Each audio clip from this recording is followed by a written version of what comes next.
Today we are going to see two topics. Topic number 1.8.1, expression for angular momentum in terms of moment of inertia. The required expression is L is equal to I omega. L means angular momentum, I means moment of inertia, omega is angular velocity. So angular momentum is the product of moment of inertia and angular velocity. Now for that, consider a rigid object or rigid body rotating with a constant angular velocity omega about an axis perpendicular to its plane. Suppose this body is horizontal and the axis is perpendicular in the vertical direction and the body gets rotated around this axis, means perpendicular to its plane. The axis is perpendicular to plane. This is a plane and axis is perpendicular to the plane. Let the object or the body consist of n number of particles of masses m1, m2, m mn, and at a perpendicular distances r1, r2, rn respectively from the axis of rotation. Suppose this body is made up of so many number of particles. Consider only few masses m1, m2, mn, which are at a distances r1, r2, rn respectively from the axis of rotation. As the object rotates, all the particles are in uniform circular motion. This one is circular motion. As the object rotates, as the object rotates, म्हणजे जसा हा object rotate होईल, all the particles are in uniform circular motion. Serve particles hey uniform circular motion मध्ये असतील with same angular speed omega. प्रत्येकाचा speed omega असेल, but with different linear speed. परंतु त्यांच्या linear speed, linear velocity v1, v2, vn हे different असतील. का तर velocity कशावर डिपेंड असते? v is equal to r omega. You know this relation, v is equal to r omega.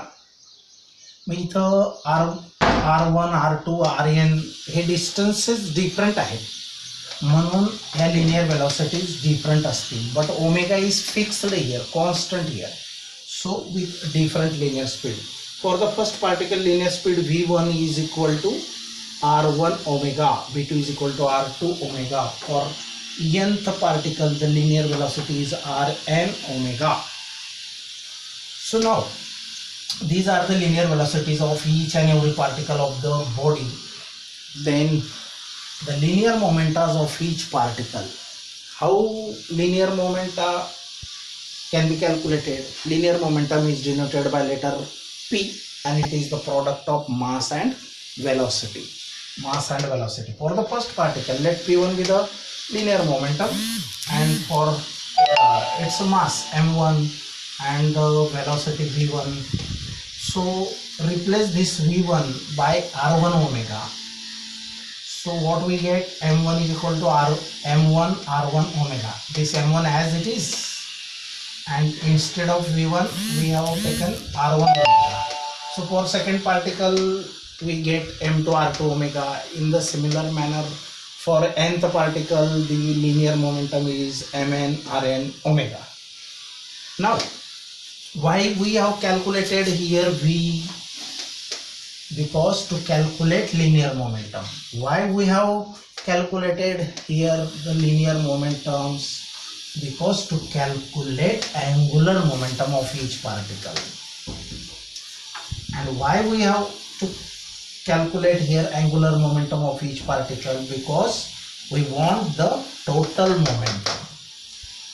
So for P, v is required to P is the product of mass and velocity. So v is required here. So we have considered here. So to calculate angular momentas of each particle, what is the relation? L is equal to Pi. During previous period we have seen that our moment of linear momentum is the angular momentum. So PR is the formula. So for first particle L1 is equal to P1 R1. Now here replace this P1 by M1 R1 omega, M1 R1 omega into R1. So R1 becomes square. So M1 R1 square omega. In this manner, for L2 second angular momentum of the second particle is M2 R2 square omega. For nth particle Ln is equal to Mn Rn square omega.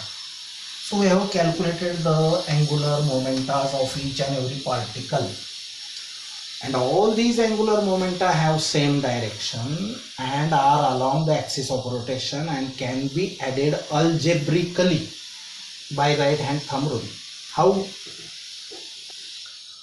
If the sense of rotation or direction of rotation is along the curled fingers, then the outstretched thumb gives the direction of omega, angular momentum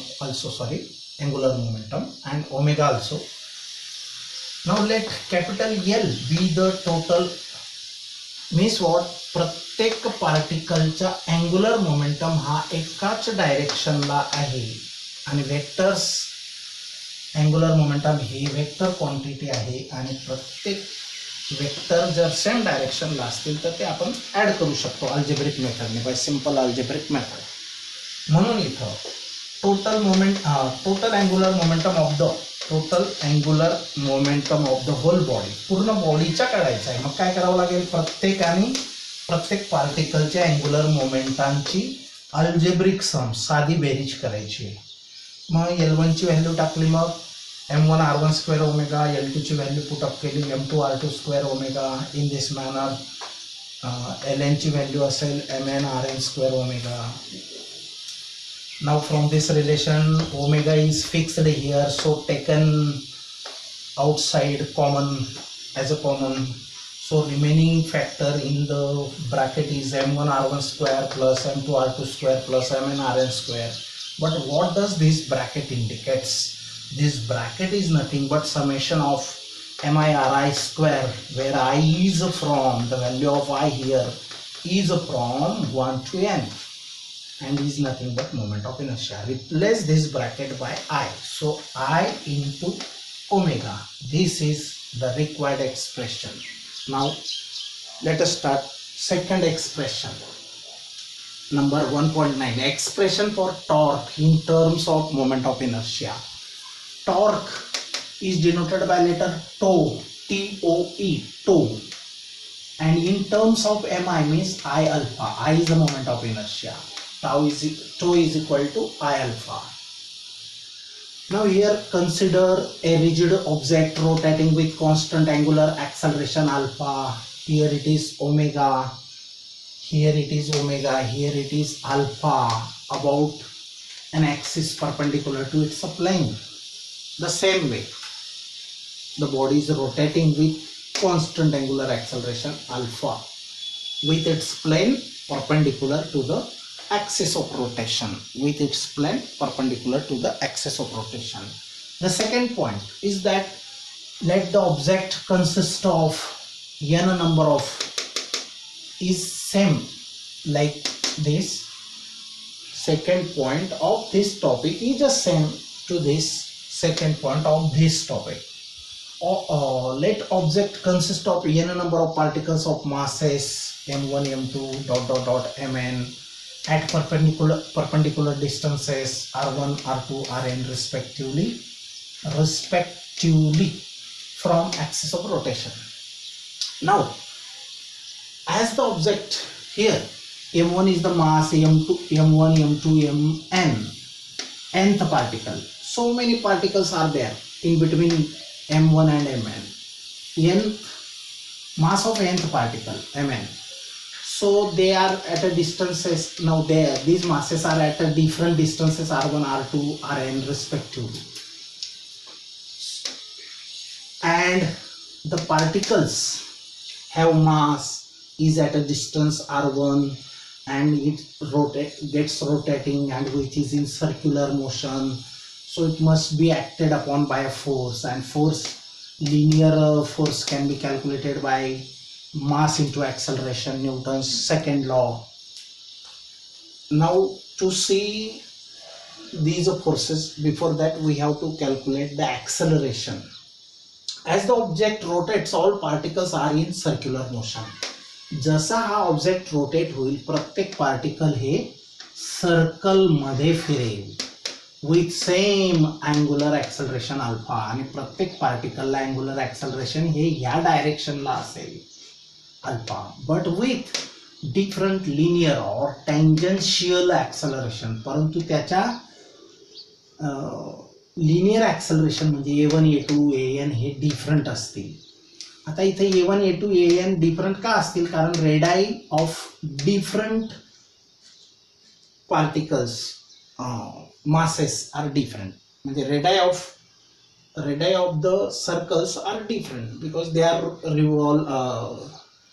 revolving with a different radii. So here for first particle the linear acceleration A1 is equal to R1 alpha. For second particle it is R2 alpha. For nth particle it is Rn alpha. Now why we have calculated here linear acceleration? To find force. Why we have calculated here force? To find torque, because torque has a formula F into R. Why we have calculated here the torque of each and every particle? To calculate the total torque. So using this A1, force acting on the first particle is F1 is equal to M1 A1. So put here M1 as it is, put here value of A1 as R1 alpha. So it becomes M1 R1 alpha. For second particle M2 R2 alpha. For nth particle it is Mn Rn alpha. Now as these forces are, these F1, F2, F3, Fn are tangential and at a perpendicular distances R1, R2, Rn respectively. If perpendicular distance and force product is called as torque. The torque experienced by particles of magnitudes, each and every particle, torque acting on the first particle is F1 R1. Just we have seen during the previous period, torque is the R cross F in vector notation, but in magnitude it is F into R, Fr. For first particle τ1 is equal to F1 R1. Now put here the value of F1, it is M1 R1 alpha, M1 R1 alpha into R1, that is M1 R1 square alpha. For second particle it is M2 R2 square alpha. For nth particle the torque it is Mn Rn square alpha. And all these torques, if the rotation have same direction, all these torques have the same direction. If rotation is in a single plane, means if the body is rotating in the same plane, it does not changing its plane while rotating. So if the rotation is in the single plane, the direction of all the torques are same and along the axis of rotation. So magnitude of resultant torque is the sum of torques acting on each and every particle. So add them algebraically, we get the total torque acting on the rigid body. Now put the values of τ1, τ2, τn here, and if we put here, and alpha can be taken as a common. So what does this bracket indicate? This bracket is nothing but moment of inertia. So I is equal to I into alpha. This bracket is I into alpha. Tau is equal to I alpha is the torque. So this is the required expression for torque in terms of moment of inertia. Now these two topics are very important for the examination point of view and can be asked for 3 marks each, not at the same time, but one by one. म्हणजे एका वर्षी दोघं at a time विचारले जाणार नाही, एका वेळेला एका वर्षी एकच दोघांपैकी एखादं येऊ शकतं. Very important. आता हे जे रिलेशन पाहिलं आपण, tau is equal to I alpha, हे कोणाशी ॲनालॉगस आहे, आपण 9th पासून शिकत आलेलो आहे. Force is equal to mass into acceleration. आता इथं फोर्सचं काम इथं टॉर्क करतोय, फोर्सचं काम इथं टॉर्क करतोय. हे लिनियर मोशनसाठी आहे, हे रोटेशनल मोशनसाठी आहे. लिनियर मोशनमध्ये समजा एखादी बॉडी आहे आणि तिला एका जागेवरून दुसऱ्या जागी, तिला मास यम आहे आणि तिला ॲक्सलरेट करायचे, तर फोर्स अप्लाय करावा लागेल. मग ती लिनियर मोशन असेल तर मग force is equal to mass into acceleration येणार. पण इथं रोटेशनल मोशनमध्ये बॉडीला मोमेंट ऑफ इनर्शिया आय आहे आणि तिला अल्फा एवढं अँग्युलर ॲक्सलरेशन प्रोड्यूस करण्यासाठी टो एवढा टॉर्क द्यावा लागेल. आता इथं एफचं काम, एफ म्हणजे बॉडीला एका जागेवरून दुसऱ्या जागी डिस्प्लेस करण्यासाठी यूज केला जातो. इथं टो काय केला जातो, कशासाठी यूज केला जातो, rotate the body, to rotate the body. आणि you know here mass is replaced by I in the rotational motion. म्हणजे मासच्या जागेवर कोण आलेले आहे, रोटेशनल मोशनमध्ये मोमेंट ऑफ इनर्शिया. आणि इथं लिनियर ॲक्सलरेशन होतं, तर हे आहे angular acceleration. So this is the analogy. I replaces M and which is the physical significance of I. म्हणजे सारखेपणा काय आहे, हे लिनियर मोशनसाठी आणि हे रोटेशनल मोशनसाठी. हे फक्त for knowledge point of view it is important. Now today we'll stop here for next